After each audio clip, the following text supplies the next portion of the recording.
श्री गणेशाय नमः। जय श्री राम, जय माता रानी। नमस्कार भक्तों, प्रभु भक्ति 98 में आपका स्वागत है।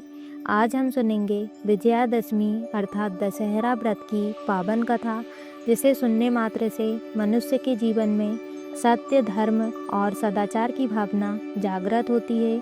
कहा जाता है कि विजयादशमी का दिन अधर्म पर धर्म की, असत्य पर सत्य की और बुराई पर अच्छाई की विजय का प्रतीक है। तो आइए श्रद्धापूर्वक सुनते हैं विजयादशमी की पावन कथा। प्राचीन समय की बात है। लंका का राजा रावण अत्यंत शक्तिशाली और विद्वान था। उसने कठोर तपस्या करके अनेक वरदान प्राप्त किए थे, लेकिन शक्ति और ज्ञान के साथ उसके भीतर अहंकार भी बढ़ता चला गया।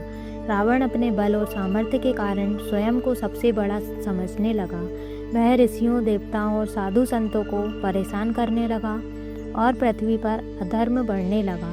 तब भगवान श्री हरि विष्णु ने श्री राम के रूप में अयोध्या के राजा दशरथ के घर जन्म लिया। श्री राम ने अपने जीवन में सदैव सत्य और धर्म का पालन किया।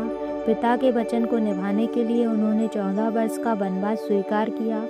वनवास के दौरान रावण ने छल से माता सीता का हरण कर लिया। माता सीता की खोज करते हुए श्री राम की भेंट भक्त हनुमान और सुग्रीव से हुई। श्री राम ने वानर सेना के साथ समुद्र पर सेतु बनाया और लंका की ओर प्रस्थान किया। लंका पहुंचकर श्री राम और रावण की सेना के बीच भयंकर युद्ध हुआ।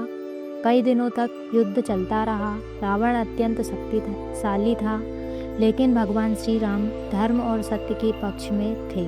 अंततः वह शुभ दिन आया जब भगवान श्री राम ने अपने धनुष पर दिव्य बाण चढ़ाया और रावण की ओर चलाया।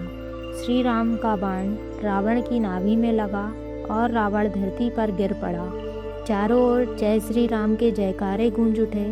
इस प्रकार भगवान श्री राम ने रावण का अंत करके अधर्म पर धर्म की विजय स्थापित की। इसी विजय की स्मृति में हर वर्ष अश्विन मास के शुक्ल पक्ष की 10वीं तिथि को विजयादशमी या दशहरा मनाया जाता है। मान्यता है कि विजयादशमी के दिन भगवान श्री राम का स्मरण करने और श्रद्धापूर्वक पूजा करने से मनुष्य के जीवन में सकारात्मकता आती है।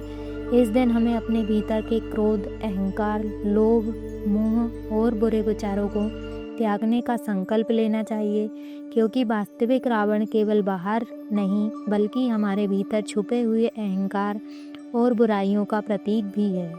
विजयादशमी हमें सिखाती है कि चाहे परिस्थितियाँ कितनी भी कठिन क्यों ना हो, यदि मनुष्य सत्य और धर्म के मार्ग पर चलता रहे तो अंत में विजय उसी की होती है।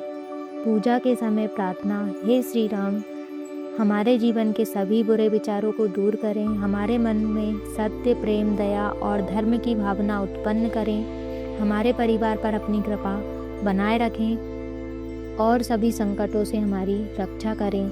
जय श्री राम। जो भक्त श्रद्धा और विश्वास के साथ विजयादशमी की इस पावन कथा को सुनता या पढ़ता है, उसके जीवन में भगवान श्री राम की कृपा बनी रहती है और उसके मन से नकारात्मकता दूर होती है। ऐसी प्रभु श्री राम से प्रार्थना है। यदि आपको यह पावन कथा अच्छी लगी हो तो वीडियो को लाइक करें, प्रभु भक्ति 98 चैनल को सब्सक्राइब करें और कमेंट में लिखें जय श्री राम। भगवान श्री राम आपके जीवन में सुख, शांति और समृद्धि प्रदान करें। जय श्री राम, जय बजरंगबली, जय श्री रामचंद्र भगवान की।